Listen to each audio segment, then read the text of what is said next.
It's time for the real Jonathan Smith Show. This is Indy Sports Ticket 1430 AM, 93.9 HD2, and always on the free Indy Sports Ticket app. What's going on? It's the real Jonathan Smith Show here on Indy's Sports Ticket. Hopefully you're having a nice week. It's Thursday. Don't forget, tomorrow's Valentine's Day. All right? Do not forget. Go get your wife or girlfriend some flowers or, whatever, they need. Got a nice show lined up for today. Thanks for tuning in, no matter how you're tuning in, whether that's YouTube, Twitter, the Indy Sports Ticket app, which you can download wherever you get your apps, or maybe you're listening just on good old 1430 AM. A lot of basketball today. Not much going on with the Colts. We got the NFL draft coming up here in about 70 days. Indiana still riding high off that win over Michigan State. Luke Brenaman, student reporter down at IU. He's going to join the show coming up in about an hour. But Pacers, they got a win last night. I don't know if I call it a big win. It was a needed win. And I remember growing up in school, the days leading up to any sort of break, Christmas break, fall break, summer break, whatever. Those final couple days leading up to the break, man, those were just the best. They were just awesome. Okay. Just a ton of fun. Teachers would show movies. I didn't go to a great school, by the way. The days would just fly by. There wasn't any homework. Everyone, students, teachers, faculty, everyone just wanted to get to the break, right? They were ready to go on vacation. They were ready to, just go hang out with family. They were just ready to go sleep in. And that's how almost all of my classes were throughout high school, except for one. My English teacher, my junior year, Miss Caldwell, she's the best teacher I probably ever had. Okay, she ended up being a large part of why I got into media and all this kind of stuff. I wanted to be a writer, ended up in radio. Crazy how all of that works. But I will never forget Miss Caldwell's class because she was an excellent teacher. And she always scheduled a test the Friday before we went on break. Okay, so, every teacher showing movies and we're just kind of chilling, whatever. These easy A assignments, just busy work. But not Miss Caldwell. She was like, no, we're going to do a writing assessment the Friday before, you leave for break, and it's worth a test grade. And it's just, we would complain about it, but my classmates would complain about it. I would just kind of sit there. My classmates would say something like, none of the other teachers are giving us tests. Why are you forcing like this? I don't know if that was any slang that you would use, but, forcing was a big slang term when I was in high school. And she always responded the same way as any smart teacher would. She would say something about how if none of our other teachers were giving us tests, then it was no excuse for us not to pass because there was nothing else for us to study for or worry about. But that never happened. In fact, most of the students would wind up failing that writing assessment or test, whatever she would give us right before we would go on break. Most of my classmates would walk in. None of them would have studied. They were just so ready for the break, thinking about sleeping in, hanging out with friends, or going on vacation, that they were just so consumed by that they ignored their responsibility to study and to show up and pass that class. And look, like I said, I didn't go to a great school. A lot of those classmates that, didn't pass those tests right before break, a lot of those classmates didn't go to college, or they're still in that crappy town that I went to high school in. However, some people that showed up would have studied. I was one of those, and they were ready to go. But, sure, they were ready for the break, but they took care of business. And those classmates of mine graduated with honors or better. I remember the valedictorian was in that class. She was freaking brilliant. And all those people are now productive members of society. And we're seeing the exact same thing in the NBA right now with these, players getting ready for the All-Star break. So last night, all 30 NBA teams played. And then I believe that there's 4 more games tonight. And when you look at the better teams in the NBA, teams that have legitimate playoff hopes and aspirations and think that they're good enough to make a run, a lot of them took care of business. The Celtics took care of the under 500 Spurs. The Magic, who had some slippage due to some injury, they took care of the Hornets last night. They're going to sprint to the finish and probably end up being one of the better teams in the league. The Knicks took care of the Hawks. The Cavaliers beat the Raptors. The Pistons beat the Bulls. The Kings beat the Pelicans. The Rockets beat the Suns. I can just keep the Nuggets. They beat the Trailblazers. We can just keep on running through it. The teams that have legitimate playoff hopes took care of business last night. They passed the test, so to speak. That final game before you get, 5, 6, 7 days off, however many days the All-Star break is.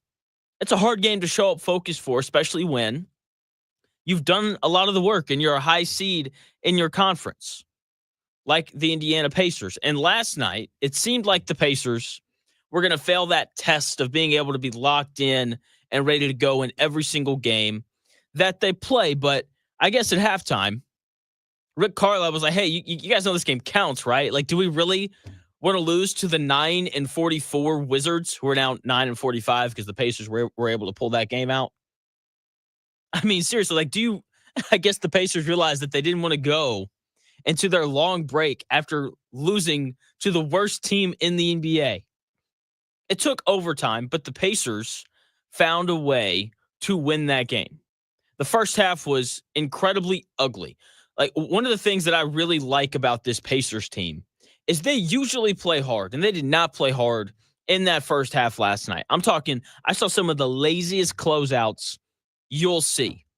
I mean, just like not even making an attempt to run out and get a hand up on shooters. The Wizards hit 13 threes in the first half. That's a lot of threes to make in a half. They finished the game with 23 total, so they were much better in the second half and overtime. But those first half closeouts screamed, we're ready for the All-Star break from the Indiana Pacers. Some of the decision-making, especially from Andrew Nembhard, who had not a very good night, screamed, I'm ready, to hit up Cancun for a few days, relax, maybe take a little break from basketball. That's what their efforts told you that they were ready for in that first half. Then they go into the locker room, and I'm sure Rick Carlisle was just letting them have it, yelling at them, like, hey, guys, are we really going to lose to the freaking Wizards? In the third quarter, the message clearly got across. Okay, the energy for the Pacers was up.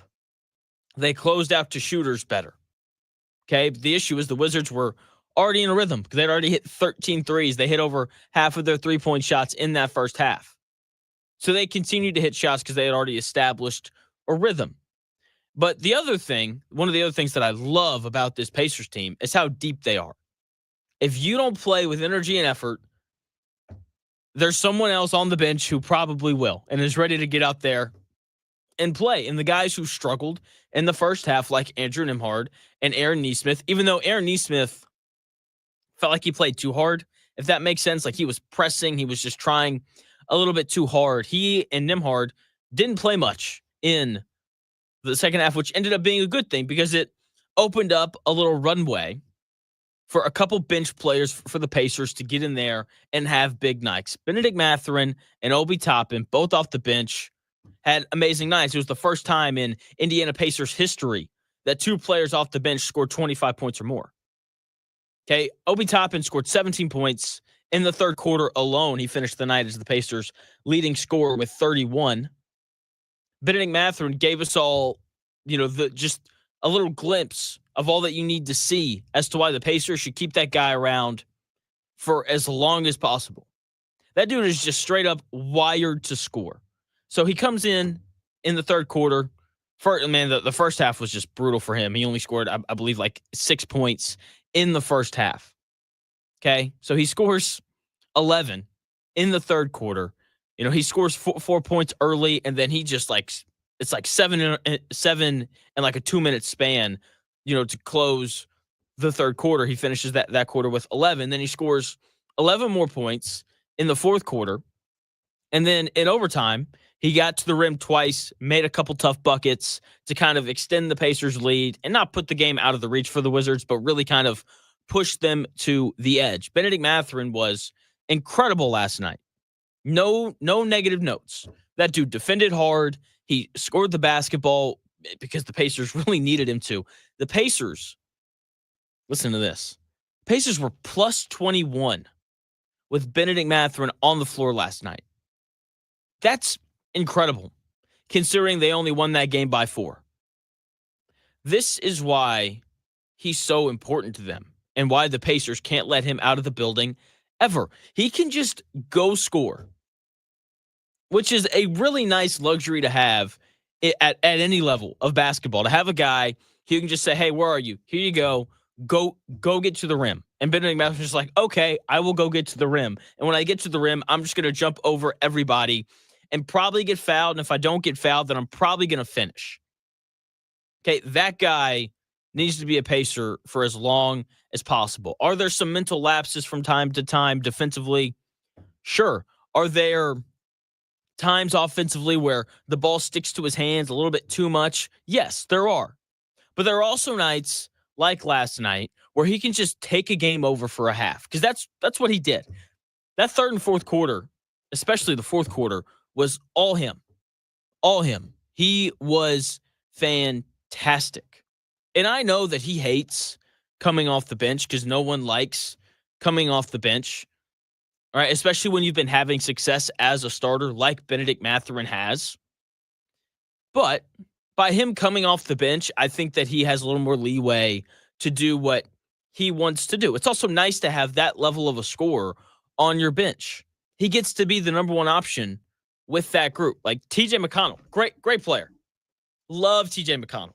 With that being said, he's not a better scorer than Benedict Mathurin is. He's just not. And so when he's in there with that second unit, along with Obi Toppin and McConnell and Jarris Walker down the line whenever he gets back, he didn't play last night. He did something to his back, I guess.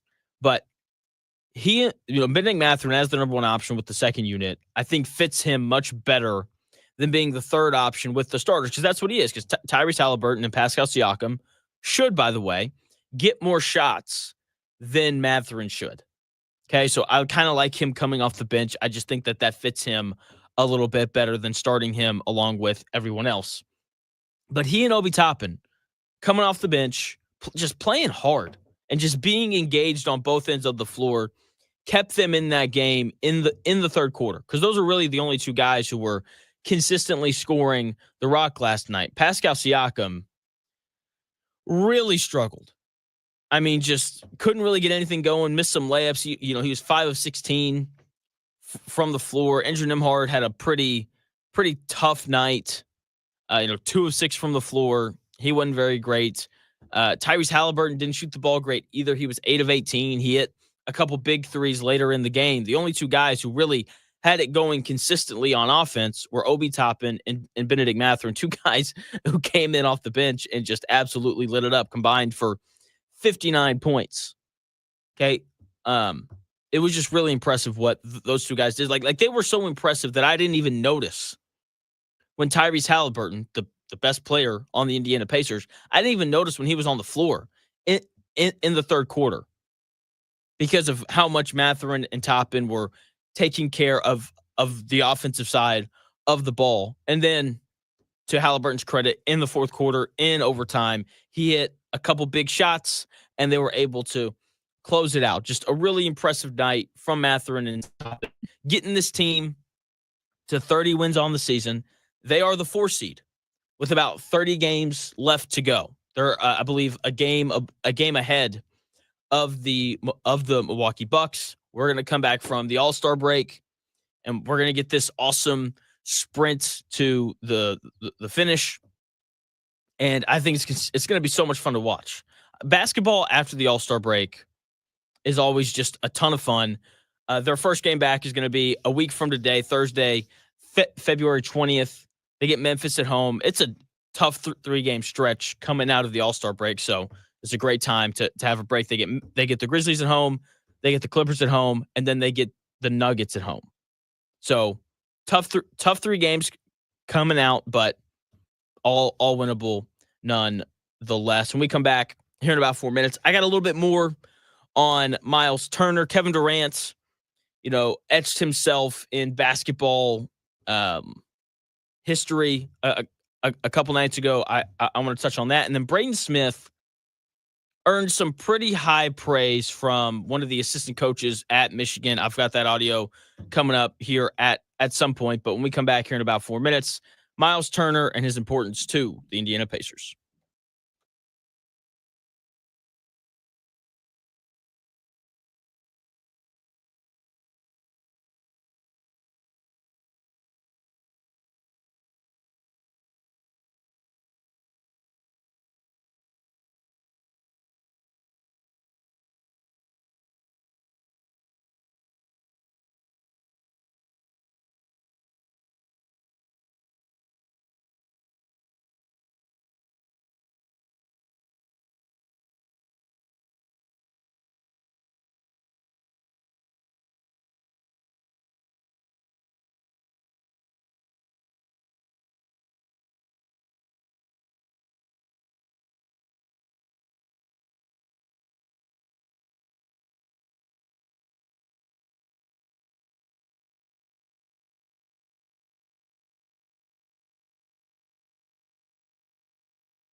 The best takes. The real Jonathan Smith Show. This is Indy Sports Ticket 1430 AM, 93.9 HD2, and always on the free Indy Sports Ticket app. What's going on? The real Jonathan Smith Show here on Indy's Sports Ticket. Thanks for tuning in, no matter how you're tuning in, whether that's YouTube, Indy's Sports Ticket. If you want to head over there and subscribe, maybe you're watching on Twitter at __ Jonathan Smith. If you want to watch the stream there, you can also listen via that Indy Sports Ticket app, which you can download wherever You get your apps. Joining me here in about 40 minutes, Luke Brenaman from Indiana, student reporter down there. Yeah, can't wait for that. We'll talk Indiana beating Michigan State and more. It's going to be good. So the Indiana Pacers win last night without one of their more important players, Myles Turner. And we saw how much the Pacers missed him in that game against the New York Knicks. Karl Anthony Towns goes for 40 in that game. And, there's just a lack of size when he's not there. Thomas Bryant, good player, right? Has done a lot of good things for the Pacers since showing up, but he's a backup. There's a reason why the Pacers only had to give up a second-round pick to bring him over here. He's not super athletic, and he doesn't protect the rim very well. And while the Pacers do miss Myles Turner and his offense, once again, we saw that in that Knicks games. The Pacers just shot the ball pretty poorly from three in that game, 29%. Meanwhile, Myles Turner shooting 40% from three on the season. That's currently a career high for him. He's just been absolutely money from beyond the arc this season. So, yes, Myles Turner makes their offense easier, with his ability to space the floor. And if you really need him to, he can post up, even though I don't think he's great on the block. I think he's fine. But the biggest thing, though, by far, that the Pacers miss without Myles Turner is the rim protection. A guy who's been hovering around top 5 in the NBA this year in blocks at, sitting around that 2 per game mark. And when you take a look at the Pacers in that game against the Knicks, and it's just obvious how badly they missed him. Yes, Karl Anthony Towns goes for 40. That needs to be mentioned. Josh Hart had 31. And Josh Hart, is not a great shooter. Everything he gets is around the rim, and the Pacers just did not have the rim protection that they needed. The Knicks in the first half of that game were 12 of 23 from inside the paint, and they were 17 of 24 from inside the paint in the second half. That is 29 for 47 from inside the painted area. That's 62%. Like, that's horrifically bad defense. I get it. You're around the bucket, so you're probably going to make more shots, but that number should be closer to 50%, not 62%. Okay, like, you can't allow your opponent to make that many layups. You can't allow that. And when Myles Turner is on the floor, he is a much better deterrent at the rim than Thomas Bryant, who, once again, has been a good pickup for the Pacers. But he's just not a very good rim protector. He's not super big. Like, he's not a 7-footer. He's probably 6'10", maybe. Okay, and he's just not explosive enough to challenge these guys at the rim. So, yes, they miss Myles Turner and the shooting and the fact that he's shooting 40% from three this year. But they miss him on the defensive end of the floor even more. Okay, these last 2 games that he's missed, the Pacers are giving up, the last 3 games that he's missed, the Pacers are giving up 124 points to the Lakers without LeBron or Luka. They gave up 128 points to the Knicks, and then they gave up 130 to the Wizards. They gave up 130 to the Wizards, for crying out loud. Okay, Karl Anthony Towns and Josh Hart both made livings inside the paint. Going back to that game against the Knicks, Jalen Brunson only scored 8 points, and the Pacers gave up 128 because of their inability to protect the rim. Okay, if you only give up 8 points to Jalen Brunson, then you should probably beat the Knicks every single time. Now, last night against the Wizards, the Pacers were much better on the interior defensively. I think part of that's the Wizards just aren't as good. Wizards were 19 of 40 from inside the paint, and the Pacers won. The issue last night, though, was the defense out on the perimeter. You can't let the Washington Wizards shoot 23 of 45 from three. That's just not very good. But against the Knicks, you saw why the Pacers have to have Myles Turner. You saw part of why they've never traded him away. Like, they couldn't defend the rim. And the only fix for that is for Myles Turner to get healthy. Hopefully he's available when they come back from the All-Star break. I'm assuming that he will be. Thankfully, last night they found a way, thanks to Mathurin and Toppin. They really needed that one because it's the Wizards. They're now sitting at 30-23 after starting the year 10-15. Quite the turnaround. I mean, that's 20-8 in their last 28 games. That's a pretty solid record. They've got a hold of the the 4 seed going into the All-Star break. They should be feeling good. Hopefully they'll be able to come back with those 29 games left and have a nice little sprint to the finish. And then we get to the playoffs, and there's not a better brand of basketball than playoff basketball in the NBA. So moving on, still staying in the realm of basketball, something historic happened a couple nights ago. I was going to talk about it on earlier in the week, but Indiana beats Michigan State, and that definitely takes precedent over this. But Kevin Durant is now the 8th player in the history of the NBA to score 30,000 career points. Yeah, I know. I'm surprised it took the best scorer in the history of basketball this long to get there. There are plenty of basketball players that are better than him, 12 to be exact. He's the 13th best player in NBA history. He's one of my favorite players ever. But he's the best scorer, period. Okay? One of 8 players now to reach that 30,000 point mark. He's got a legitimate chance to get to 35,000 career points if he stays healthy over these next couple of years. If he got there, he'd be fourth all time in scoring, which would, be absolutely incredible. And it makes sense because of just how efficient he's been throughout his career. But just speaking of his career, he's so interesting. Like, the history of his career is going to be wild. Like, this is his 17th year in the NBA, which is crazy at his size and just his build. He's still one of the best players in the world. Okay, he's played for 4 different teams in his career. And after his time in Oklahoma City, for which he spent 9 years, he's never been anywhere else longer than 3 years. He was in Brooklyn for 3 years. He was in Golden State for 3 years. This is his 3rd year in Phoenix. And the Suns are likely going to trade him this offseason, probably to a place like Houston. And when I think about him, he kind of reminds me of Aaron Rodgers. They both have a ton of talent. The number of championships that they have don't seem to match up with the talent. Like, the fact that Aaron Rodgers is going to retire having only won a single Super Bowl just doesn't really feel right. The fact that Kevin Durant's probably going to retire only having won 2 titles doesn't really feel correct. Okay, Aaron Rodgers and Kevin Durant, they're not the best leaders, both kind of weird. But the peak of them, just when you see all of the talent, it's undeniable how great these guys were. Like, when Aaron Rodgers was at his peak, go back to that 2011 season when he throws 50 touchdowns and he wins the MVP and the Packers go 15-1. That version of Aaron Rodgers, just go back and watch him throw the football from that time. Seriously, you just rave about the talent when you see it. The release was incredible. He was athletic enough to extend plays. He had an absolute cannon. He was accurate enough that he could throw the ball through the eye of a needle. The dude was just incredible. And Kevin Durant, his peak years was just as insane. You would sit back and you'd marvel at the size and the mobility and the shooting and the ball handling. And he was just an absolute alien, 6'10", with an incredible handle, incredibly quick, that allowed him to score whenever he wanted to. Seriously, the shooting was just off the charts. He's just an incredible player. Of the 8 guys to score 30,000 career points, Kevin Durant has the highest career three-point percentage of the 8 at 39%.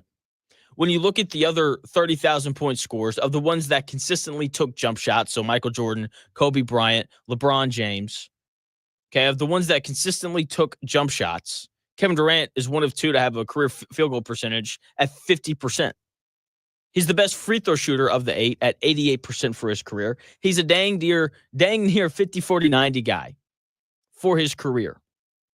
His ability to score the basketball efficiently is just absurd. He's the most efficient scorer of the 8 30,000 point scores in the history of the NBA. When you look at the type of shots that he took, obviously guys like Kareem Abdul-Jabbar and Wilt Chamberlain are going to have a higher field goal percentage than Kevin Durant because most of their shots that they took were less than 8 feet from the bucket.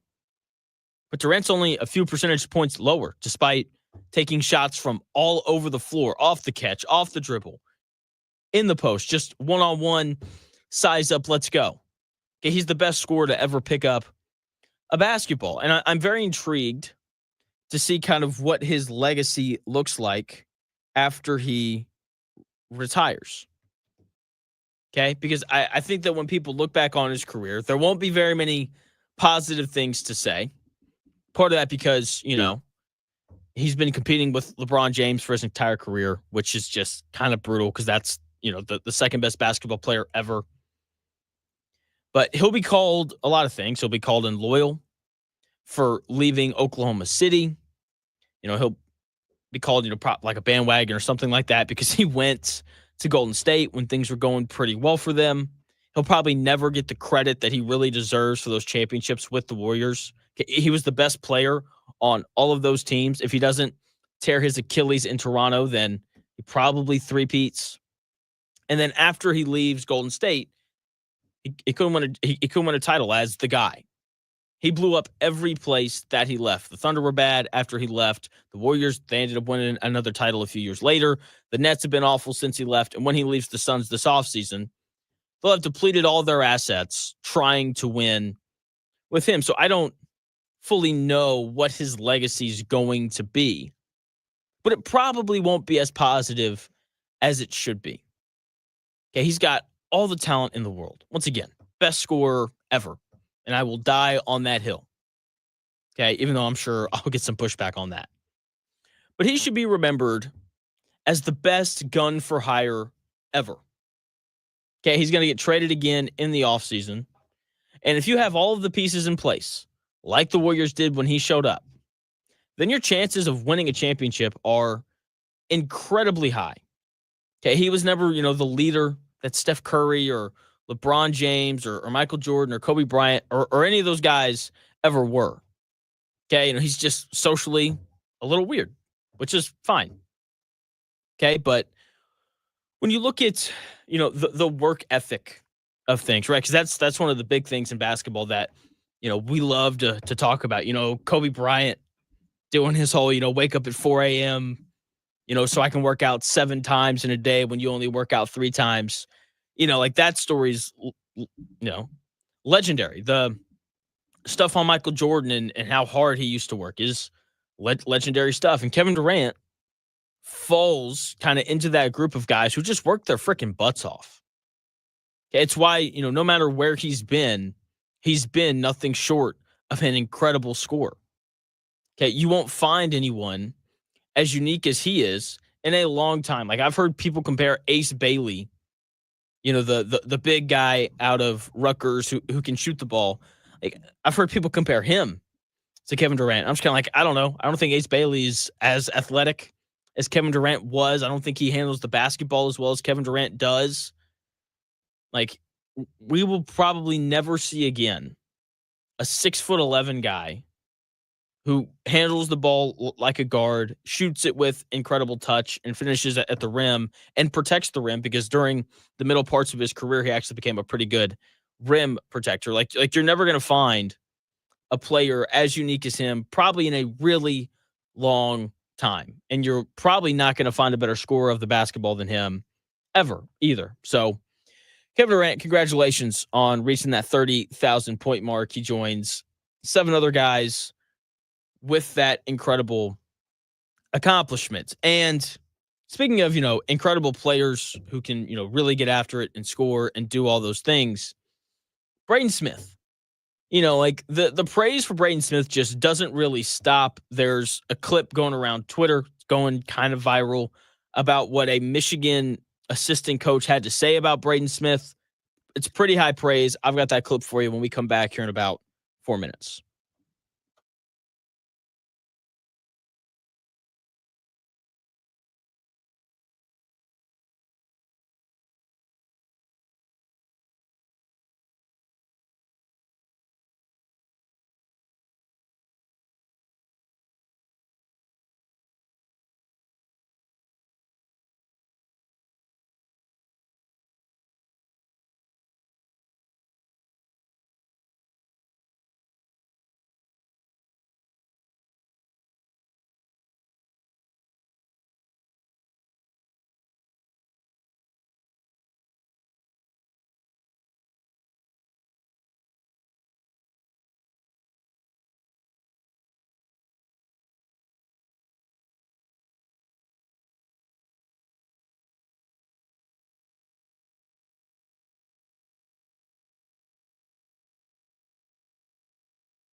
The best takes, stories, and entertainment. It's The Real Jonathan Smith Show on Indy Sports Ticket. 1430 AM and 99.5 HD2. The Real Jonathan Smith Show here on Indy's Sports Ticket. Thanks for tuning in, no matter how you're tuning in. Whether that's YouTube, Indy Sports Ticket, if you want to head over there and subscribe. Maybe you're watching on Twitter, __ Jonathan Smith.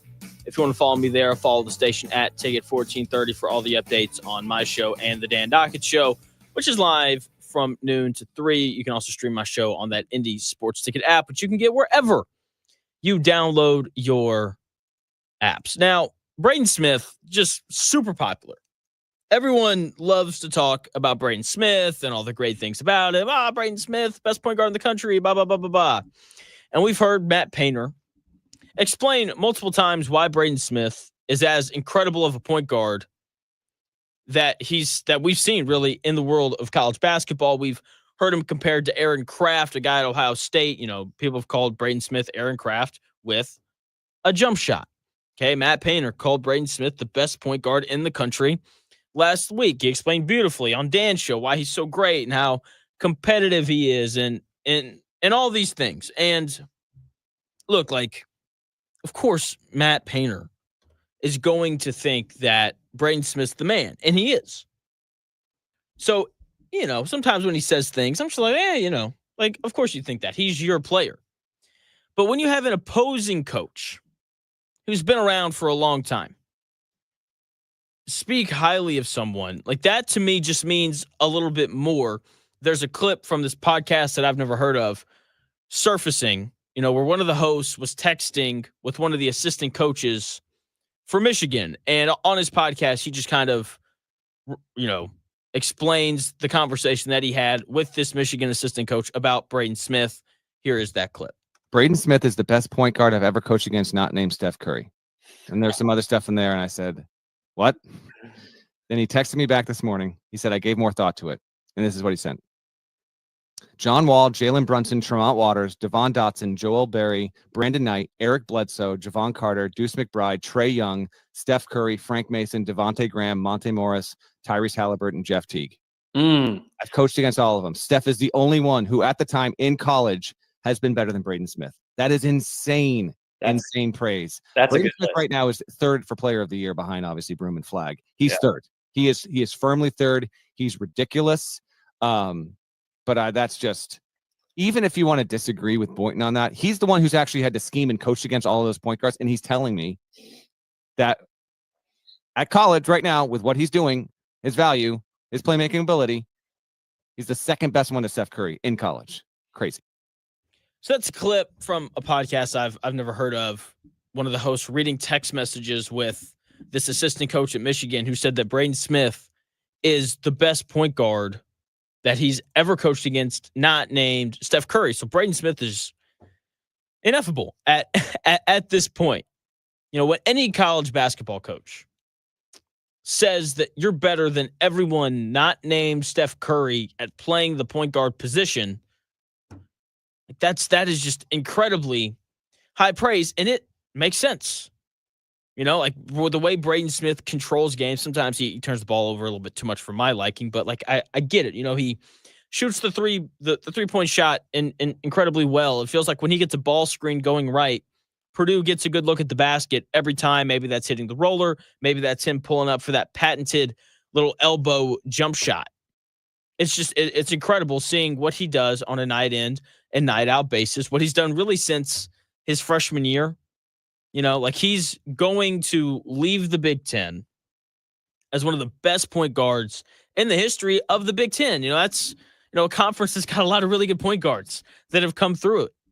You know, just think Magic Johnson, right? I mean, just to be mentioned in the same category as point guard as him, as Magic Johnson at any level is pretty incredible. Okay, he's going to leave Purdue as one of the best basketball players in Purdue history. Okay, I mean, just it's incredible what he's done. He's an amazing college basketball player. But that's what he is. He's an amazing college basketball player. You know, so that clip surfaces, and I see it all over my timeline. And, one of the bad things about Twitter is we have to give people who don't know what they're talking about opinions, and they can just kind of say whatever they want. We kind of just have to deal with it. And Purdue fans, like, don't get carried away with this. I like Purdue fans, okay, married into a family of them, okay? Like, all the Purdue fans I've ever interacted with have been pretty great. They're pretty smart people. A lot of, engineers and things of that nature come out of that school, right? So they, are pretty smart people. But I think Purdue fans, you're getting a little carried away with this, okay? I saw some comments about Braden Smith after this video came out. They're just too far out there. Braden Smith is a great college basketball player, but he's not an NBA player. He's just not. Like, there's a reason why in that clip that Michigan coach says in college, and there's a major emphasis on that. And Braden Smith, as great as he is, just isn't a fit in the NBA. He'd be the second shortest player in the NBA. He would be. Like, it's really hard to make a living in the NBA when you're not even 6 feet tall. I know he's listed at 6 foot. That dude's not 6 feet tall. No way. Okay. Now, we're going to go glass half full here. Really more like glass three quarters full. I'm going to give you every positive of Braden Smith as someone who watches the NBA every single night. He does have a 6'5" wingspan, which helps, because if you're like, you got to be long and all those things. But the issue is he's still only 6 feet tall. He's not super athletic, and his lack of size and athleticism compared to NBA players would be incredibly tough for him to overcome. It just would. That is the reality of it. Now, he's brilliant. He is incredibly smart. Okay, he shoots the basketball incredibly well. He's great with the ball in his hands. The issue is that he's just short. Now, that wingspan and his ability to shoot the ball will give him the chance to survive in the NBA as a bench guy.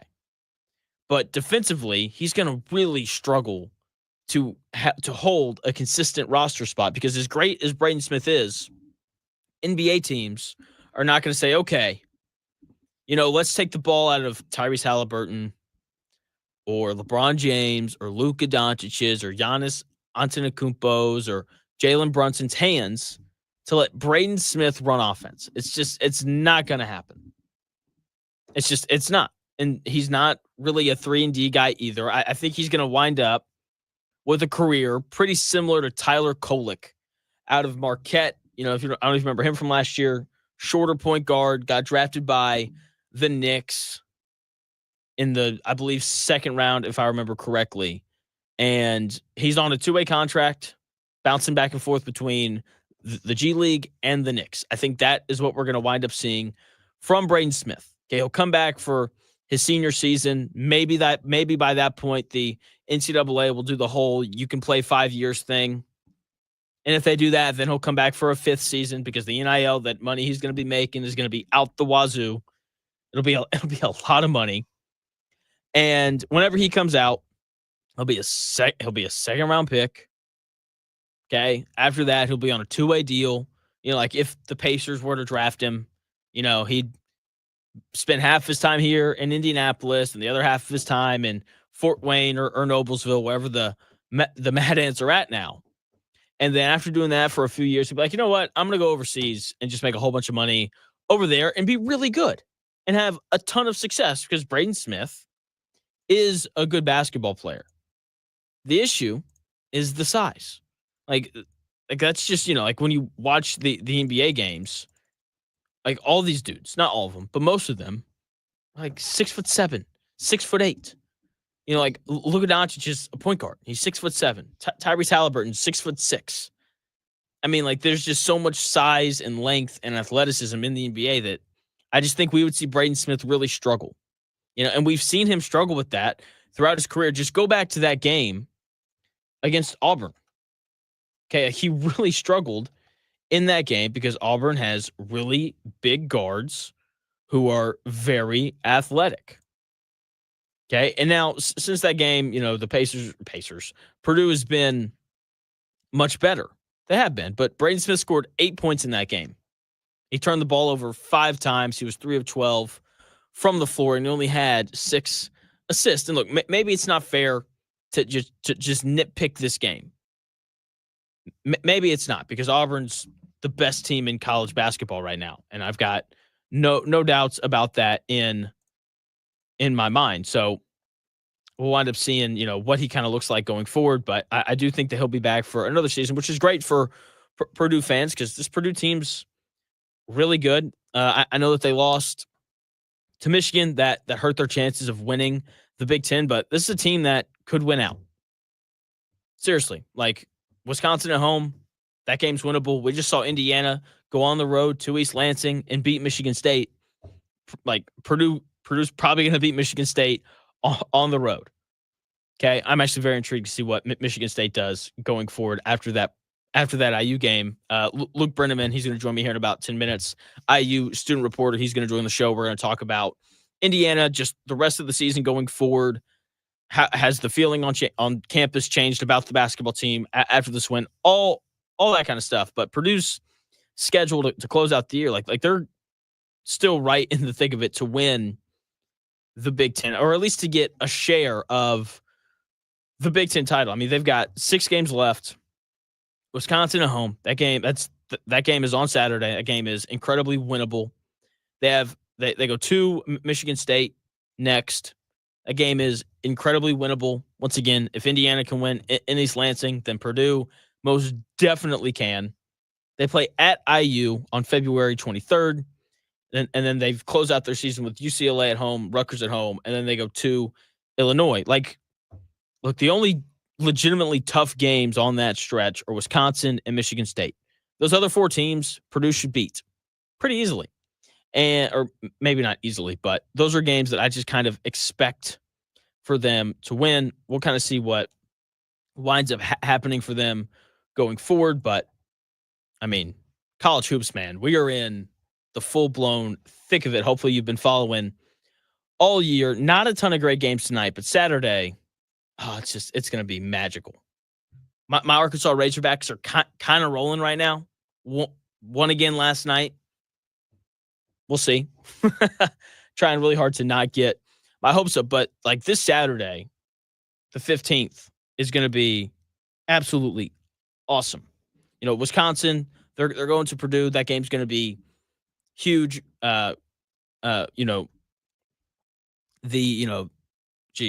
just lost my train of thought. Indiana, they've got UCLA next. This game's huge for them, and I'm sure, Luke and I will get into this here in about 7 minutes or so. That game's actually tomorrow night, and I think we're going to learn a lot about this Indiana basketball team tomorrow night, because winning games that you aren't supposed to win is one thing.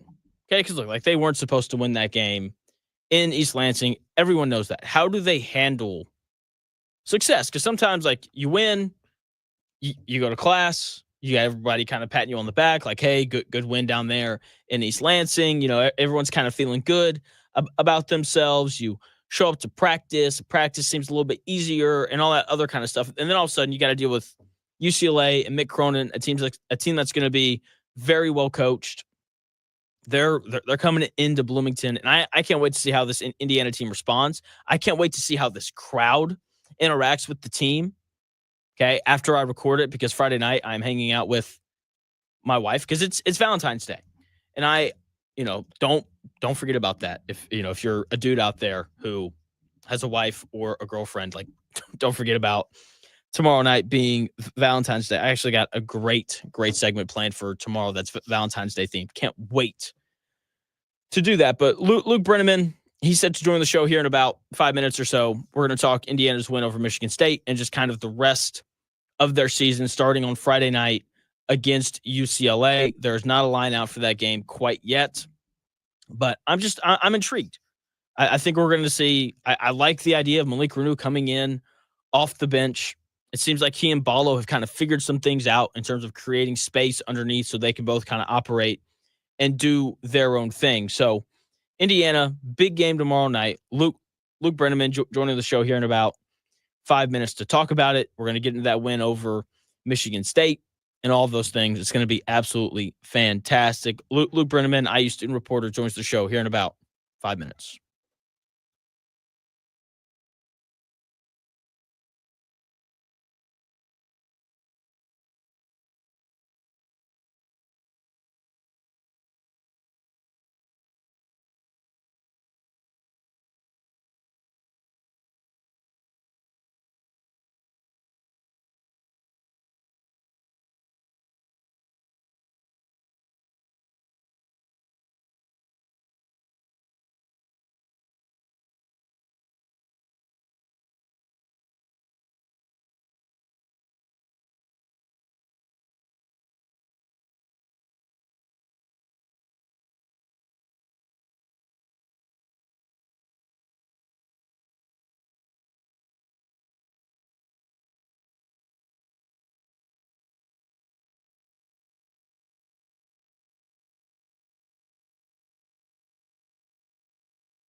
It's time for the real Jonathan Smith Show. This is Indy Sports Ticket 1430 AM, 93.9 HD2, and always on the free Indy Sports Ticket app. What's going on? It's the real Jonathan Smith Show here on Indy's Sports Ticket. Thanks for tuning in, no matter how you're tuning in, whether it's YouTube, Twitter, 1430 AM, or that Indy Sports Ticket app, which you can download wherever you get your apps. Joined now by the one and only Luke Brenaman, IU student reporter. Luke, what's going on, man? How are you?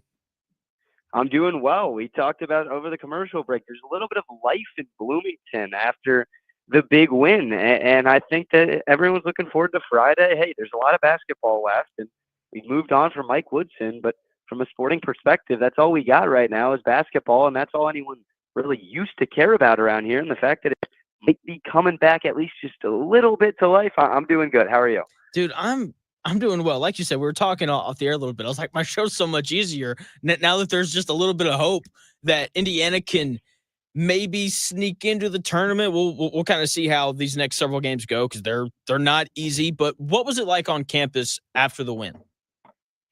It was more just kind of a finally. And I think Indiana fans, not just student-related, deserved that. And the team deserved it. As much as we want to knock these guys around, I kind of hit me when Woody said, I don't know if it was after the Purdue loss or the Michigan loss, I think it was. I mean, he said, these kids have been through a lot. I mean, if you really think about it, they have. And whether it's on them, some of the self-inflicted stuff, off the court, whatever, that people are knocking them up. But they've lost tight games. They've blown games, heartbreakers. They've let down a community, and that's how they feel, that was really looking forward to seeing a preseason top 20 team in the country.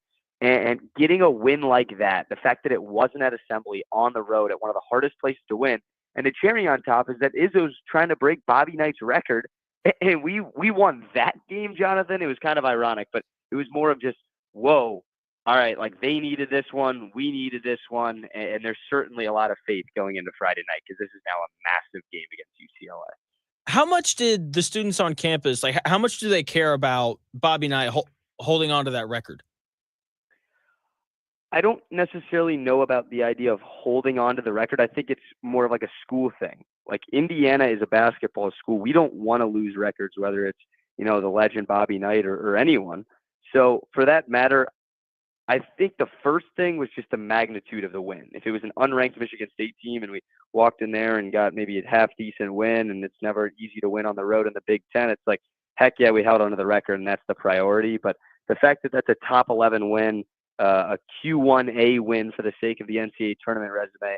And I said it earlier, that's kind of the cherry on top was that Bobby Knight thing. Because at the end of the day, Izzo's going to break that record, whether it's the next game or the next or in 3 weeks from now. So it was good that Indiana held on to it. And I honestly kind of thought it was quite funny. The fact that that's the game we win in that situation, in that environment, with everything that's happened to this team. But hey, we'll take a win when you can get it. It's great. Like when you're on the doorstep enough, eventually you break through. Indiana's been close multiple times this year, which is not what Indiana fans want to hear, but that's the reality of it. Joined by Luke Brenaman, IU student reporter, also co-host of the Dialed In podcast over at Chatterbox Sports, talking about Indiana's win over Michigan State.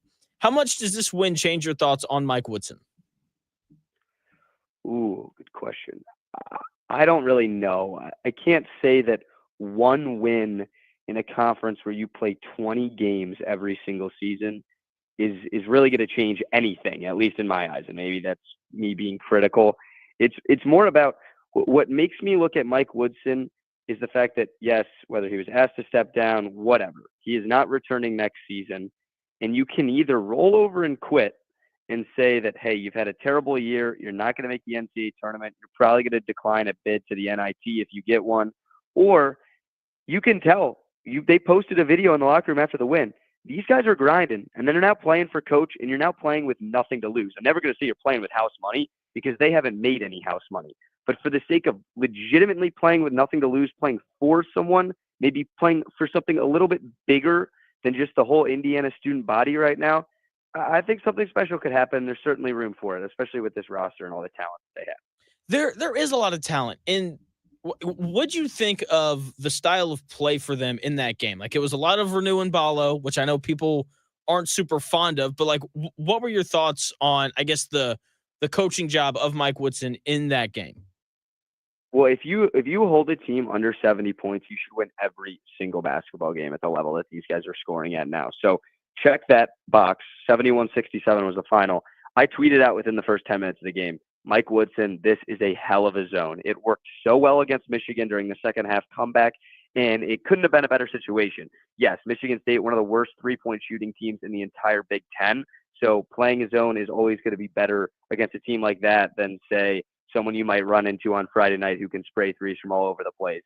But nonetheless, that's coaching. So let's give them credit there. You held a top 11 team in the nation under 70 total points. You should win that game. The fact that it was that close, you're kind of like, whoa, where was our offense? But they did everything right from a coaching perspective in that game, where I was like, it was a team win. And my favorite part about the zone, maybe I'm crazy for saying this, but it felt like for the first time all year, those guys had individual roles, and that's what zone defense is. You're not matched up one-on-one and going mano-a-mano on some of these best scores. Each guy had their role, and they executed their role collectively. And that's something even on the offensive end. It doesn't feel like guys have roles. It just feels like they're asking the guys with the ball in their hands or Ballo to go set 20, 30 screens per possession is what it feels like, and you're turning a small forward or shooting guard and Trey Galloway into a point guard sometimes for north of 20 minutes a game. I liked the zone because it allowed them to get a rebound, get out and run, and that's what this team wanted to do all year. So they really did execute, and I loved the ability to finish the game down. Joined by Luke Brenaman, IU's student reporter, talking about Indiana's win over Michigan State. I think you're exactly right. Like I've talked about that a little bit this year, of just the lack of role definition. Like when you watch Purdue or some of these better teams in college basketball, like I know exactly what like Fletcher Lawyer and Braden Smith and Trey Coffin-Wren and every guy on that roster is going to be in charge of doing every single night before the game even happens. And with Indiana, it's like, geez, like, is Myles Rice going to play 36 minutes tonight? Is he going to play 12? What's Trey Galloway's role going to be? Why do you think it's taken them so long to kind of reach this point where they have roles? Well, that's a coaching issue. And if you actually go to the games live, you can kind of see how discombobulated that bench is at times, where they'll stand a guy up to go check in, and he'll walk up to, say, where Woodson's standing by the scores table, and he'll get turned around, whether it's getting pulled back or he wasn't supposed to go in. And we don't know if that's a personal mistake and he was just trying to check in the game or not. But how about Indiana making like 3 substitutions before that final inbound against Maryland? That'll be talked about for a long time. I mean, that was just the fact that they missed the shot and lost the game is one thing, and we can put that aside. But to be so unorganized that 4 different guys are coming in the game, you don't know a play. They don't even know who's supposed to be the 5 in the game. So that's where I think it's coming from. And that the Galloway started, I liked it a lot. Goody had an elevated role, played 36 minutes, hit some big shots. But hey, Rice still played 36 minutes, so there's still a glaring inconsistency where Mackenzie Mbako can play the way he played when people thought Indiana looked their best this year on the road at Purdue when they almost won. He had the game of his life, and then suddenly when we pick up a top 11 win, Mbako only plays 13 minutes. If someone would have told you that when Mackenzie Mbako was a top 5 recruit in the country and decommitted from Duke to come play here, that he was going to play 13 minutes and Indiana was going to get a top 11 win when they're only a 16-10 team now, I would say you're crazy. But the fact that they're still trying to figure it out is one thing, and I think that maybe this was a step to finding the 5 guys that they like at certain times, rotating in and out of that. Yeah, I thought Myles Rice played arguably his best game of the year. If you wanted to argue, it was the Maryland game when he hit a bunch of shots. Like, that's kind of hard to argue against, but he played 36 minutes and he didn't turn the ball over once. And that's kind of been an issue this year for IU. Joined by Luke Brenaman, IU student reporter, co-host of the Dialed In podcast over at Chatterbox Sports, talking about Indiana's win over Michigan State. The Mbako thing's interesting too. Do you feel like there are moments when you're watching Mbako where he just doesn't feel fully engaged on both ends of the floor? Absolutely. I actually did a feature package on the development, or actually lack thereof, on Mackenzie Mbako, and it's interesting.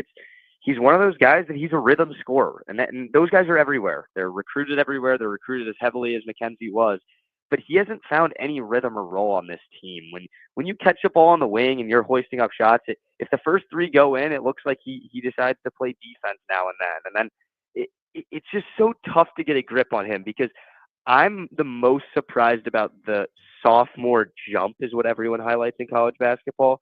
And people were he was like one of the top 5 guys in the country that people were highlighting. Like he was a scorer as a freshman. He was co-Big Ten Freshman of the Year.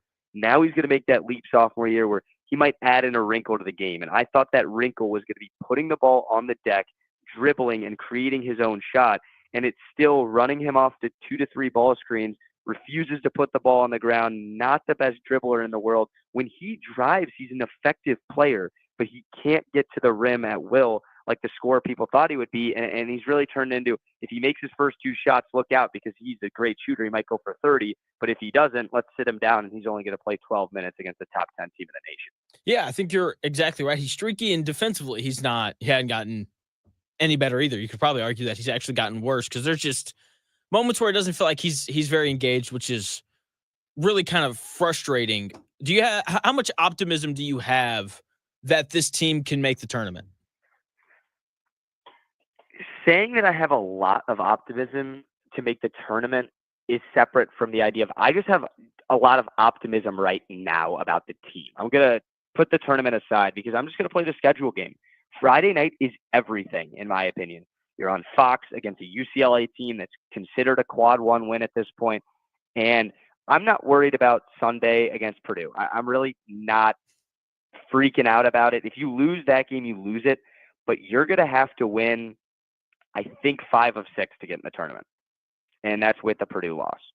If you can beat UCLA, Penn State at home, you're going to be big favorites in that game. I would argue Indiana could find themselves favorites at Washington. I know that sounds crazy, but they're not very good. Got demolished last night. And then you're going to have to pick up a tough win at home against Ohio State and on the road against Oregon. And I think you really leave a limited amount of doubt if you can go 5 of 6 the rest of the way. Because the thing about Indiana is, yes, it's been ugly. Yes, there's been room for criticism for this team, but they really don't have a bad loss. Like, Maryland game was a bad loss for the sake of the game, but they don't have a loss that you look at and you're like, oh, they lost to Morehead State in the non-con. Some other teams have those, and this bubble is so inflated right now that if you can make it, look what Kansas State is doing in the Big 12. They pick up 2 ranked wins. They pick up 2 kind of quad 2 wins inside the Big 12 on a winning streak, and suddenly they're projected in the tournament. That's exactly what you're looking at Indiana here, where you can beat Michigan State, you come back, get a big win at home over UCLA, and then you kind of have a little easy streak in your schedule after Purdue. Yeah, I think you're exactly right. The bubble this year is really weird. A part of that's, like the Big Ten and SEC just feel like they're miles away from everyone else, and the SEC feels like it's a decent gap away from the Big Ten, which, like you said, kind of makes for a weird bubble this year. And I'm with you. Like, if they win Friday night, I'll have legitimate hopes for them to maybe make the big dance and avoid the NIT. Once again, what are kind of moving to past this season? What were your thoughts when they said that Woodson was done, but he'd finished the year? I'm not sure, because Indiana has never fired a coach mid-season like that. And not that they did fire him, but it was all about how this team would respond. And it was tricky. And the Michigan game, man, if they could have won that, looking back after they beat Michigan State, it's like this would have been huge, and they really would have that feel of, we have nothing to lose. And now look out, this is the Indiana team we wanted the whole way. But for the sake of just Mike Woodson and the idea of moving on, it's certainly the right call. And it's going to be really funny if this team hits a hot streak and plays their way into the deep run in a Big Ten tournament and makes the big dance, and you're kind of looking around at each other, and I'm coming on this show in mid-March, like, what the heck? Like, the standard at Indiana that all IU students and fans have been begging for is just to make the tournament. And we fired a guy, and then he went and made the tournament. So it would kind of be somewhat ironic, but it's the right decision to move on. It's a new day and age of college basketball. Some of these coaches, look what Pat Kelsey's doing at Louisville. This is a guy who's easily working north of 15-hour days, whether it's in the film room. He's practicing with his team. The idea of the recruiting aspect of this whole thing. Indiana is a powerhouse in NIL right now. They need a coach that's going to go out there and put everything in right now. And I think Woodson kind of agreed. He's like, hey, I think I'm just done with this. I'm over it. It's a lot right now on these guys. And they're pretty much asked to do 3 to 4 different jobs, and it wasn't working out. And when that happens at Indiana, yes, you're under all the scrutiny that he has been. And they're moving on, and it's the right call. So, yes, let him coach out the rest of the year. He's proven that he cares about this team, and he has quit. I don't think it would be a good idea to just hire, an interim assistant and whatnot. So my thoughts on that, sure. I like the way they did it if they were going to do it that way and wanted to make a public statement that they were moving on. Joined by Luke Brenaman, IU student reporter, talking about IU's win over Michigan State and just kind of what the future of IU basketball looks like. Who's the name you've heard the most in terms of guys to be Indiana's next head coach? It's so hard because let's be realistic. I didn't grow up an Indiana basketball fan, so I don't know how crazy some names are. I know the value of Indiana as a program, and people want to look at the success of this is a team, it hasn't been to the Final Four in 2 decades, whatever. Is Brad Stevens unrealistic? Absolutely. But the biggest name I'm hearing around here is still Dusty May. I think the press conference and this kind of I'm half in, half out answer gave Indiana fans hope that maybe he was media trained already on that one. He's looking into this Indiana job. It's just such an appealing job that there's a lot of guys out there that would want to come here. You're going to sell out every game if you're half decent. You're playing at a college basketball mecca in the basketball state. And on top of all of that, you're going to be one of the highest paid coaches in the country. Plus, you're going to have one of the highest paid rosters in the country. And in today's basketball, everyone's not playing the same game. Indiana has money that other schools don't have, and that's why there's no excuse to not even be considered in NCAA tournament talks at times this year. So whoever this guy is, maybe Chris Beard. People want to talk about his baggage, but that was the first name, at least through the students, that I heard a lot of push for was, let's go get this guy who has literally won everywhere. If you can go to Oxford, Mississippi in the year where the SEC is playing the caliber of basketball they're playing, and you're a ranked team and you're blowing out Kentucky, then hey, why don't you stick $5 million and build a roster in Bloomington, Indiana, and they're probably going to make the next statue of you. So he certainly is up for grabs because of some stuff in the past, and I don't know if Indiana's over that or if Indiana thinks they are, but Chris Beard, little Brad Stevens Hail Mary, but I'm kind of centered in on Dusty May. That seems somewhat realistic and a massive hire. See, Luke, this is why I like having you on. You're just smart. You were like, I've heard Brad Stevens' name, but let's be honest, that's not going to happen. It kind of frustrates me when people bring him up because it's like, yes, Indiana is a dream job for a lot of college basketball coaches, but so was like general manager of the Boston Celtics. Like that's a pretty good gig as well. Joined by Luke Brenaman, IU student reporter, talking about the future of IU hoops. Yeah, I've heard a lot of the names that you have. The interesting thing to me about the Dusty May stuff is, did he just say that so that Michigan would extend him and he could make a little bit more money? What do you think the chances are of that? Now that you say that, it brings to the question. The first thing I thought of was money is irrelevant for the sake of Dusty May. Michigan is all these schools in the Big Ten. Michigan and Indiana are premier colleges. Just the size, the alumni, how people view Midwestern good Big Ten schools. Michigan and Indiana are 2 of, say, the first 5 I think of. So Michigan's never just going to let their coach go to Indiana because Indiana has more money. We know that Michigan can pay Dusty May, but can Michigan pay a roster each and every year the way that Indiana can? Does Michigan have the legacy that Indiana has? Does Michigan have the student, fan, and entire state support that Indiana does at a basketball level? Those are the difference makers for Dusty May. That's why it's saying, if Dusty May comes to Indiana, it's because he wants to be at Indiana. He wants to do something special at Indiana, and it's way over the other ideas of what you look at with a quote-unquote coach and free agency that might want to make a move. It's bigger than money at this point. So Michigan's going to write him a blank check. Indiana can write him a blank check, but who can do more with the extracurriculars now inside of the sport that have become so niche? And that's kind of something that Dusty May's dominated. If you can take Florida Atlantic to the Final Four and take a Michigan team that won, 10 basketball games last year, and suddenly you have a 7-footer transfer in from Yale and you're winning games at Assembly Hall, and they're number 1 in the Big Ten right now. Can you believe that? And people say coaching doesn't matter. So Dusty May, if you come to Indiana, they might build the next statue Jesus. Shout out Notre Dame. That might come back here to Bloomington. Dusty May would be awesome. And I think you're exactly right. Not even talking about how much Indiana would pay him, but just the NIL budget, I would assume, just based off of what Dusty has said on our station here, I would assume that the NIL budget at Indiana is higher or is larger. And I would think that when coaches are trying to figure out where they want to go coach, they would like to have as much money as possible. And I do think that that's one of the biggest draws about coaching at IU. Is there a guy off the board? Like, obviously, we're going to hear Dusty May, Brad Stevens, and Chris Beard. Those kind of seem like the three names that I hear the most. Is there a guy outside of those three that you would really like? Ooh, I have to think about this one. All right, I got it. I really like this one. I'm a big Mick Cronin fan. That's a guy who's older, so I think he kind of fits the mold and the energy that people want to see out of an Indiana coach. If Indiana gets embarrassed the way they have this year, people want to see Mick Cronin go out there and not bury his players like he got caught doing a couple weeks ago, but get furious on the sideline, throw something on the ground, smash a clipboard, bring back the idea of this is life, this is religion in this state. And our guys are hungry each and every time they go out, whether they're playing Winthrop or Michigan State. And that's how Mick Cronin coach. He's won at every level. He won at Cincinnati, took the UCLA job, and suddenly they go to the Final Four. And it almost seems like he's ready to move on from there. It's not the best fit with him in LA.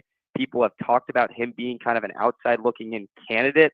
And that talk about a guy that could really, write the signature on his coaching resume if he can add one more stop. Not saying he would be done here, but if he did a good job, there's no reason for a guy like Mick Cronin to ever leave Indiana.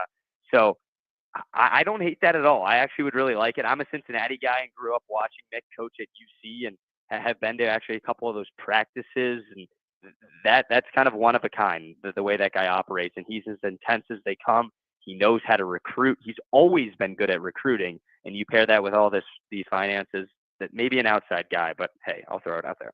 Hey, that works for me, man. Like you said, he's been to a Final Four, and I just want someone to coach at Indiana who's won somewhere before and was willing to come on my show or Dan's show. Like, if they check both of those boxes, then like I'm good. Luke, thanks for your time, man. As always. Thank you. Go Hoosiers on Friday. That's right. That is Luke Brenaman. You can check him out on Twitter at BrennyPXP.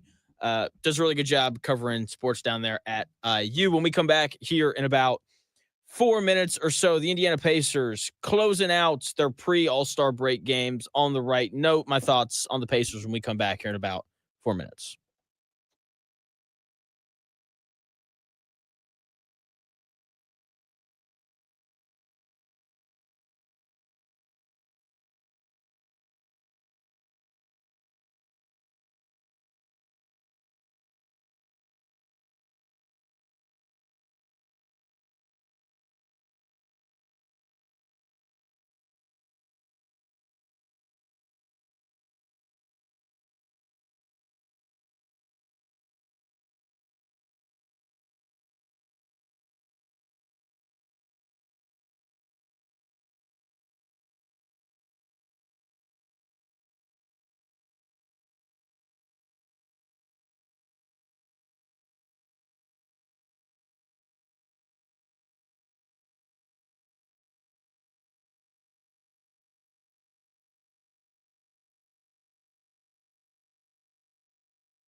Unadulterated sports talk with unfiltered takes. It's the real Jonathan Smith Show on Indy Sports Ticket, 1430 AM and 99.5 HD2. What's going on? The real Jonathan Smith Show here on Indy's Sports Ticket. Hopefully you're having a nice week. Indiana continues their march towards hopefully making the NCAA tournaments tomorrow night when they host good old UCLA. The Indiana Pacers, though, they're on a break. And I remember growing up in school, I don't know what it was like for you, but I know for us down there in good old Arkansas, the couple days before break in high school, at least, were always wonderful. Teachers were pretty chill, just a lot of fun. Like, hey, do you guys want to watch a movie? Absolutely, we do. Do you want to just do busy work and not really have to worry about homework or anything? Absolutely. That sounds so much better than having to sit down and listen to you give a full lesson. And really, for the school that I was at, which to be fair was not a very great school, whenever we would get close to fall break or winter break or spring break or whatever, everyone was just trying to get to the break. Teachers, faculty, students. And so most of my classes, that final week before the break were pretty chill. Except for one. I had one teacher, Miss Caldwell, best teacher I ever had. Didn't like her, but she was great. Learned so much in her class. She actually ended up being a large part of why I ended up getting into radio. I wanted to be a writer in part because of her class, and I ended up in radio. Crazy how all that stuff works. And I'll never forget having her as my teacher my junior year. She always scheduled tests for the last day before break. Every single one. Every single one. And I remember my classmates would just complain, and I just kind of sat there because I was pretty quiet in high school. But, they would just complain. Seriously, about, like none of the other teachers, they are giving us tests. Why are you doing this? Why you got to be like that? All that kind of stuff. And she always responded the exact same way. She'd say something about how if none of our other teachers were giving us tests, then we should pass hers pretty easily because there was nothing else to study for or worry about. But that didn't happen. Most of my classmates would walk in. They wouldn't have studied. They were just so ready for Christmas break or spring break or whatever it was, and they were so ready to sleep in and hang out with their friends or go on vacation or whatever it was that they ignored their responsibility to study, show up, and pass that test. And a lot of those classmates didn't go to college, or they're still in that crappy town that I went to high school in. However, I did have some classmates, myself included, who would show up having studied, and they were just, ready to go. Sure, I was ready for the break. The other classmates who studied, they were ready for the break, but they took care of business. And those classmates of mine, graduated, honors or better. They're all productive members of society now, and it's great. And I think we're seeing the exact same thing with NBA players right now. We are. The All-Star break starts tomorrow. We got, I think, 4 games tonight. And then, boom, All-Star break. Guys are going to go to Cancun for a day. Something like that, And so what we've seen is the teams that have legitimate postseason aspirations, teams that think that they're good enough to win a title, teams of that nature won their games last night. All 30 NBA teams played. The Celtics beat the Spurs. The Cavaliers beat the Raptors. The Knicks beat the Hawks. The Pistons beat the Bulls, and so on. Okay? And the Pacers seemed like they were going to fail that final test before the break. Seems like they didn't study. They just kind of showed up, rolled out of bed like, last day before break.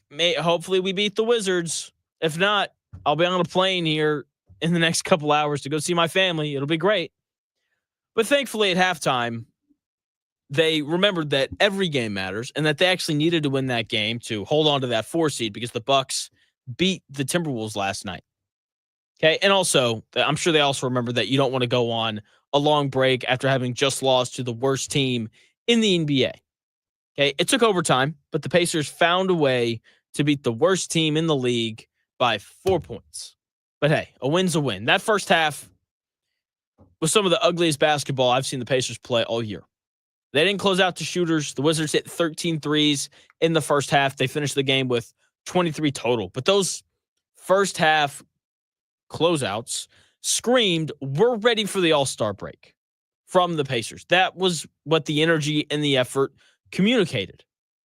Then, thankfully, in the third quarter, the energy from the Pacers went up. Okay, they actually started closing out to shooters. They defended the three-point line a little bit better. The issue is the Wizards had already kind of found a rhythm, so they continued to hit shots. Rick Carlisle made adjustments. The players that struggled in the first half, Andrew Nembhard, Aaron Nesmith, they didn't play much in the second half, which was a good thing because it opened up opportunities for Benedict Mathurin and Obi Toppin, both off the bench, to have huge nights.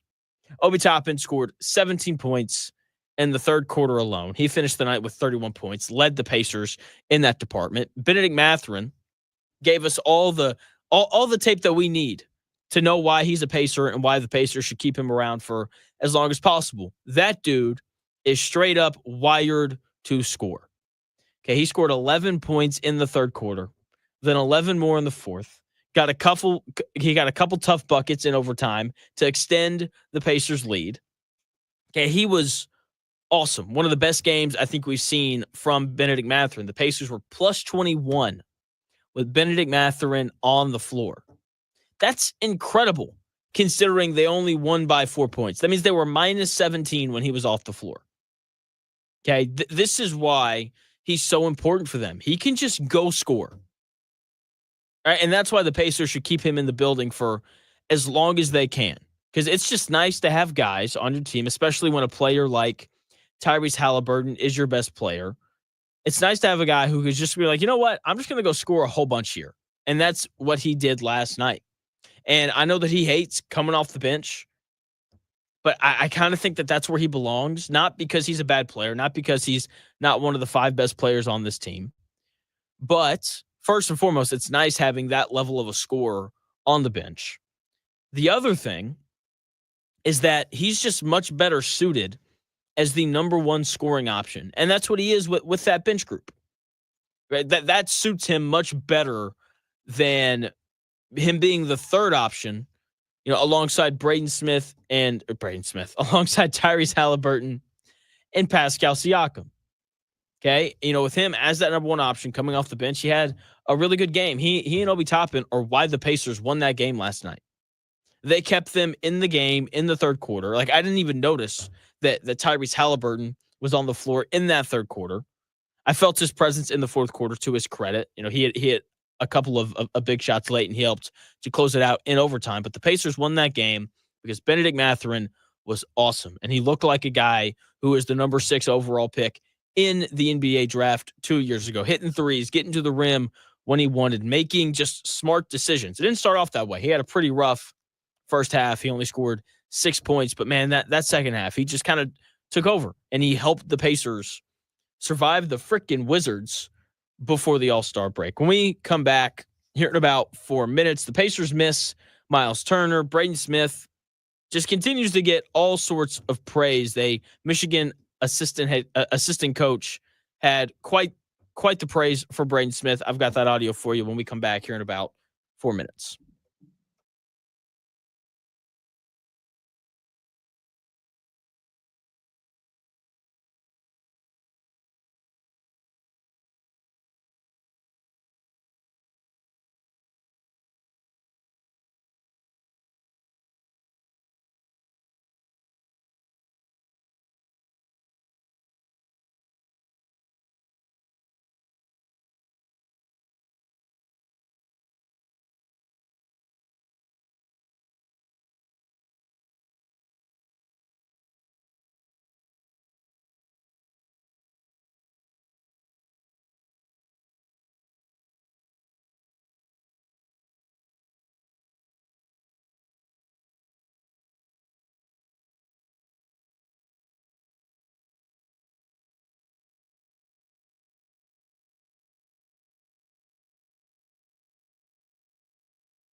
Often imitated, never duplicated. The real Jonathan Smith Show. This is Indy Sports Ticket 1430 AM, 93.9 HD2, and always on the free Indy Sports Ticket app. The real Jonathan Smith Show.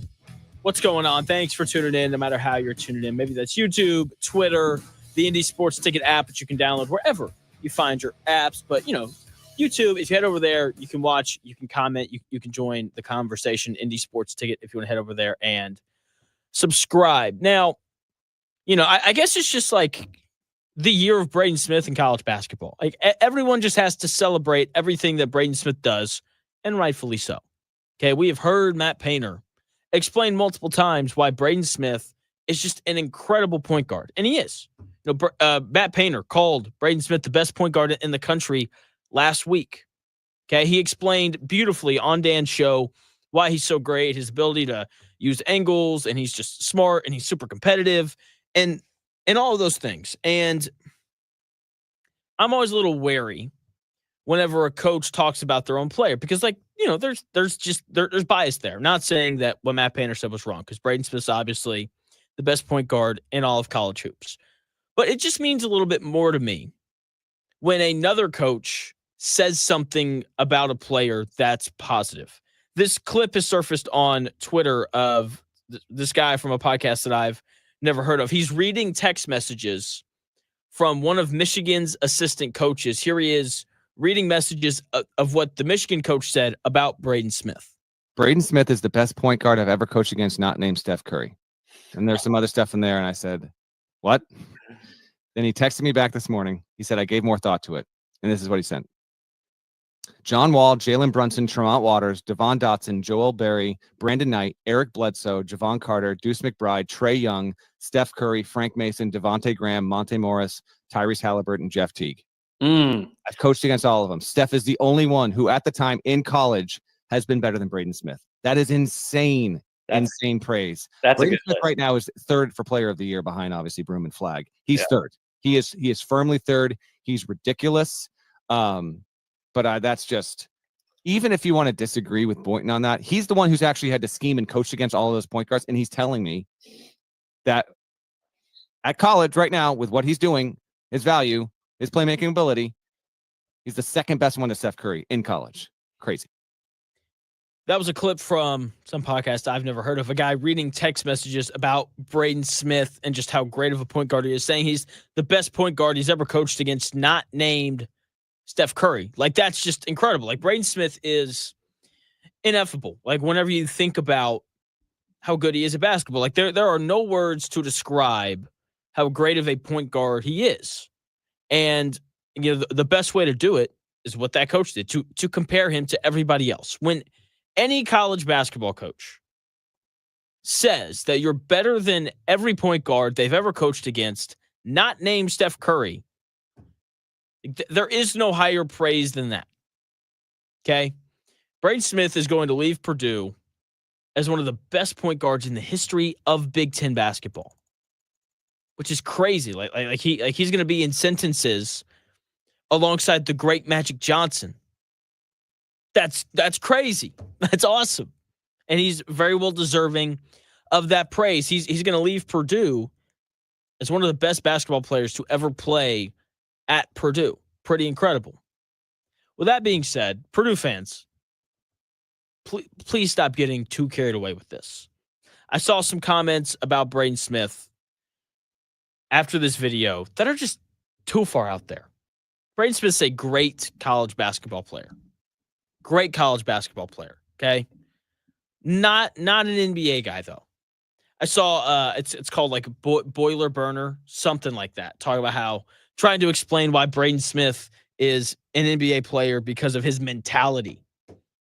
Hey, man, everyone that plays, in the NBA has a pretty great mentality, but they also have this thing called size that Braden Smith doesn't have. If Braden Smith was to be in the NBA right now, he'd be the second shortest player in the NBA. Now, to his credit, I get not credit, but something that would help him is the fact that he does have a 6'5" wingspan. That helps. But he's still not even 6 feet tall. He's not super athletic. and the lack of size and athleticism compared to NBA players would be incredibly tough to overcome. He couldn't overcome the size and athleticism of the Auburn guards. He scored 8 points in that game, 3 of 12 from the floor, turned the basketball over 6 times. Okay, he struggles when size and athleticism is put on him. And what is the NBA? Nothing but size and athleticism. Now, if you want glass as full as possible, he's brilliant. Okay, he's smart. He clearly thinks through the game well. He's a good passer, and he can shoot the basketball. Okay, when you can shoot the ball, then you have a chance. Otter Creek with a great question saying, can Braden Smith have a TJ McConnell level of success? I don't think so, because first, he's not as big as McConnell is. McConnell's also way quicker than Braden Smith. Like when you watch Braden Smith play basketball at Purdue, if he has a guard on him, he has to have a ball screen. He has to have a ball screen in order to be able to get open and create a shot. Now, we saw it, in the Michigan game. He has Danny Wolf, big 7-footer, switch out onto him. He, crosses over, creates space, and hits a 3. But in terms of just having another guard on him, he is not as quick as TJ McConnell, who can get to the rim or, 4 feet away from the rim whenever he wants. So I don't think that he could have even a TJ McConnell level of success. But look, I've been wrong before, but I think the thing that you would bank on if he was to play in the NBA would be the shooting, because he's an excellent shooter. The other thing about Braden Smith that I just don't know how it would work in the NBA is he's great with the ball in his hands. And there's not an NBA team in the world who's going to say, let's take the ball out of fill in the blank with great player. We're not going to take the ball out of their hands to let Braden Smith run screen and roll at the top. Okay. So, I mean, it's just, I don't know, like Braden Smith, he's great. He's brilliant. What I kind of see for him is, I don't know if you remember Tyler Kolek or not, the starting point guard at Marquette last year. He got drafted, I believe, in the second round. It may have been late first, but he's on a 2-way deal with the New York Knicks. And he bounces back and forth from, whoever their G League affiliate is to the, there we go. Sorry, my headphones went out there. I couldn't hear myself. He bounces back and forth between the G League affiliate and the Knicks. And I think that's kind of what Braden Smith is going to do. He'll come back next year, make a boatload of money in NIL, win a whole bunch more games, continue to be this great, just controller of the game in just the way that he plays point guard. And then he'll get drafted after a senior year, bounce back and forth between the G League and the NBA, and eventually be like, you know what? I'm tired of bouncing back and forth. And he'll head over to Europe and he'll have a great career over there where he has the ball all the time and he scores a whole bunch of points. And he's great. I just don't think he has the size or the athleticism to play in the NBA. So those are my thoughts on Braden Smith. Fantastic point guard. I think everything that Michigan assistant coach said is true about him being a great player. I just don't think he has the size nor the athleticism to play in the NBA. Someone who does, though, is Kevin Durant. I do want to close the show with this because Kevin Durant's my second favorite player ever, probably behind Dirk. Kevin Durant's the best scorer in the history of basketball, and I'll go to my grave defending that take. He joined a very exclusive club earlier in the week. He became the 8th player in the history of the NBA to score 30,000 career points. And it's just incredible. And there are so many things that you can talk about when you talk about Kevin Durant. You can talk about how important it is to not only be a great player, but also to be able to lead, because that's kind of been his downfall. Like, just not a great leader everywhere he's been, where he's been the guy, just hasn't really gone well. Even when he was in Oklahoma City, I think Russell Westbrook was more of the emotional leader than Kevin Durant was. And Kevin Durant never wanted that responsibility. He just wanted to show up, play basketball, score 30, and go home. Okay, like that's what he wanted to do, and that's fine. There's a lot of guys in the NBA that's all that they want. It's just a shame because As I said, this is the best scorer in the history of basketball. He's the 13th best player ever. 13th best player ever to pick up a basketball. Seriously. Like, there's only 12 players in the history of the NBA that I would say are definitely better than he is. And his story is so interesting. You know, he reminds me a lot of Aaron Rodgers. You know, they both have all this talent. The number of championships that they're going to retire with don't seem to match up with the talent that they have. They aren't the best leaders. They're both kind of weird in their own ways. Like, Kevin Durant just seems kind of antisocial, where Aaron Rodgers goes and does crack in the dark in the offseason. Okay? You know, but at the same time, like, the peak of these guys, like, when they're clicking, man, there's not a better guy to watch. You know, like, when Aaron Rodgers was at his peak, think that 2011 season when he throws for 50-plus touchdowns and he wins his first MVP, and the Packers go like 15-1. Matt Flynn, you know, ruining that last game. When you watched him at his peak and you watched him throw the football, it was impossible to not just rave about him. You know, the release was incredibly quick, and he was athletic enough to extend plays and scramble for first downs if he needed to, and he had a cannon, and he was just pinpoint accurate. And the peak of Kevin Durant was incredible as well. Like, you just wouldn't marvel, because he could shoot and handle the ball at, you know, 6'11" with incredible mobility and shooting, and he just scored at will. And, you know, of the 8 other guys to reach 30,000 points, I think, you know, just Kevin Durant still, to me, just kind of sticks out amongst the rest of them. Now, to be fair, I never saw Kareem. I never saw Wilt or anything like that, but just the efficiency with which Kevin Durant would score the basketball is still the most impressive thing to me. You know, shooting 39% for his career from behind the three-point line. Like, that's the highest of the 8 guys who've also scored 30,000 career points. When you look at the other guys who scored 30,000 points that consistently took jump shots, Kevin Durant is one of 2 of them to shoot 50% from the floor overall for his career. It's him and LeBron James. He's the best free throw shooter of the 8 at 88% for his career. Like, he's dang near a 50, 40, 90 player for his career, which is incredible. You know, it's just his ability to score the basketball that efficiently over the course of 17 years, despite all the injuries that he's dealt with, is incredible. You know, and when he retires, you know, I'm very intrigued to see how people perceive him. I'm very interested to see who speaks on his behalf, because I guess that when you get inducted into the Basketball Hall of Fame, someone else introduces you, and I'm very intrigued to see which teammate does that for him. Because he's got some not so great parts of his career, and that is sadly the stuff that we're going to remember. You know, the fact that, you know, when he left the Thunder, everyone was really upset. They were bad after he left. He blew the Nets up. They've been awful since he left. The Suns are probably going to trade him this offseason. They depleted all of their assets, traded away all of their picks, trying to win with him, and it didn't happen. They may not even make the playoffs this year. So I don't know what his legacy is going to be, but it will probably not be as positive as it should be. This dude has all the talent in the world.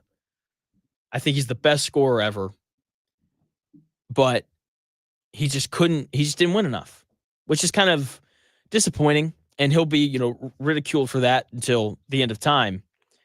But for me, I think he should be remembered as the best gun for hire ever.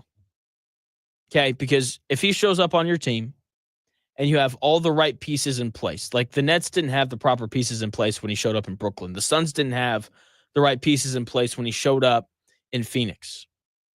The Warriors did, and they won pretty easily. If you bring him in and you have the right pieces, then your chances of winning a championship are incredibly high.